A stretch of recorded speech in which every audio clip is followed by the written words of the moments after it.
the trapezoidal rule, and this is pretty much just like the rectangle, like the sum of the rectangles, which is just integrating. But it's a trapezoid, so therefore we don't have to have that little extra. Hold on, I'll make this clear. Make that extra box around here that kind of messes up the approximation we will have. So, but I chose the curve y equals x plus 1 because we're going to get an exact answer here, because the trapezoid, it's not a curve, it's just a linear line. So the trapezoids will be exactly on the line and we'll get an exact sum.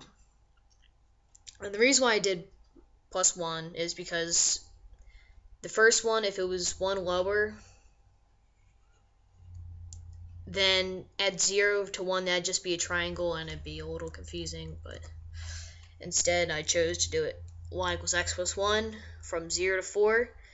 And so first of all, we're summing up all of the areas of the trapezoid. So area of a trapezoid, to refresh your memory from geometry, is the height, which of these trapezoids they're kind of turned over because the bases are parallel to the y-axis instead of the x-axis. So the height times the base 1 and plus the base 2 all over 2, and that's area. So for T1, for example, trapezoid 1, from 0 to 1, when you plug in 0 for y, or no, for x, sorry, for x, 0 plus 1 is just 1, so y equals 1, and that's where we have it right here. So that's B1, base 1. Base 2 is what y equals when x equals 1. 1 plus 1 is just 2. So it's too high right here, which means, and the y value on the x-axis right here is always going to be 0. So 1 minus 0 is 1. So the magnitude of this first base right here, is just 1. And same for this one, it's just 2. So 2 plus 1 equals 3 over 2 is 3/2. And the height, which is this sideways across, is dx.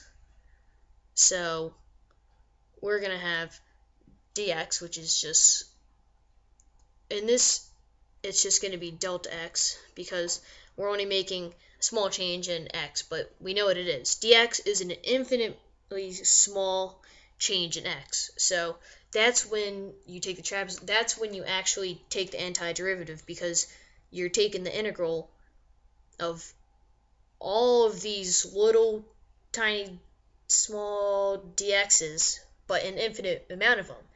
So it's like trying to say, maybe what's infinity times 1 over infinity. One's super small and one's super large. Something like that, maybe. I don't know.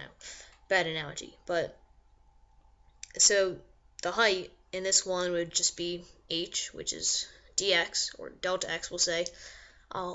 In this case, I already wrote out dx, so we'll stick with dx for now. But it is delta x. So dx is h, I already wrote over here. And all dx's are equal in this case. They don't have to be, but in this case it is. So, because I could have just chose T1 plus T2 is just one trapezoid. The height is 2, from 0 to 2. Would have had that trapezoid, and maybe I would have just done T3 as 1. So then the height would only be 1 instead of 2. So the delta x's don't have to always be the same. And if you have a confusion between delta x and dx, delta x is a small change in x, dx is an infinitely small change in x, like so small there's no definite amount. That's why they're in integrals, because, like I just said, infinitely small except an infinitely large amount of infinitely small amounts, if that makes sense.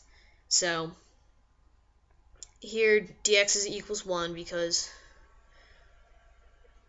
we found that the height, because delta x, when you take the largest, like from B to A, 4 minus 0 is 4, and there's 4 intervals, 1, 2, 3, 4, 4 trapezoids. That's all over 4, like just how he said in the Riemann sum video. I'm not sure if you saw, but it was B minus A over N. B minus A, 4 minus 0 is 4, and there's 4 intervals this time, so that's 4 over 4, which is right here, equals 1. So delta x equals 1. In this case, I wrote down dx, so we're gonna write dx equals 1. So sum of trapezoids, so that's the area. And the height is dx1, so the area of, we'll just say, for example, t1, which we're going to find later, but for now we can say, since we already found the two bases are 1 and 2, 1 plus 2 is 3, all over 2 is 3 halves, times the height, which is just 1, so 3 halves is the area of trapezoid 1, which you see down here when I did it all out. So these are all the sums. These are all equal to this formula right here.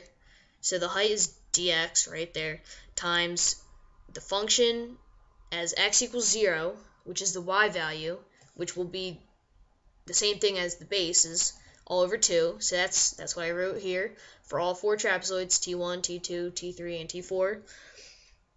We already know dx is 1, so 1 in front of all of these.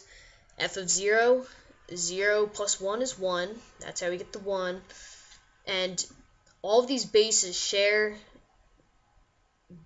the B1s and B2s, because 2, 2, 3, 3, 4, 4, except for 5 and 1, because T1 is the first trapezoid and T4 is the last trapezoid. So we already know that from the first trapezoid that in the second trapezoid f of 1 will be 2, and then plus 3, and you can guess that it'll be 3 plus 4, 4 plus 5.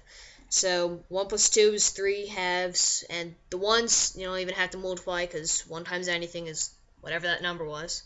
So 3 halves plus 5 halves plus 7 halves plus 9 halves, which is right over here. Oh, jeez. Alright, and that equals 24 halves, which equals 12. And 12 is the area under the curve, or at least approximation, because let's just say you have a curve right here, and it's going like that. You can still make the trapezoids, like, we'll say right, I have to use different color, it's getting confusing.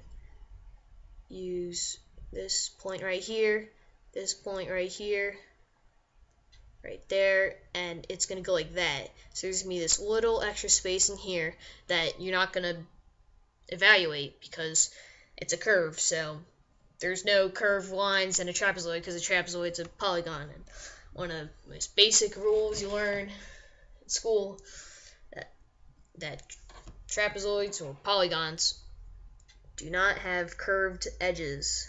So that's why the trapezoidal rule is an approximation. But in this case, like I said before, I chose a linear line, so the trapezoids are exactly added up to the sum under the curve from 0 to 4. So, and just to check my work, from 0 to 4 time of the integral of x plus 1 dx, I use the antiderivative method. X squared over 2 plus x is what you get. From 4 to 0, 0 times anything is still 0, so we don't even have to do the 0. I wrote it minus 0, but 4 squared is 16 over 2 is 16 halves, which is also 8, plus x, which is 4, so plus 4, 16 halves plus 4, all minus 0, but no one really cares about the 0. And 16 halves is 8, plus 4, which is 4, 8 plus 4 is 12. So therefore, using the trapezoidal rule, the sum under the curve of y equals x plus 1 from 0 to 4 equals 12.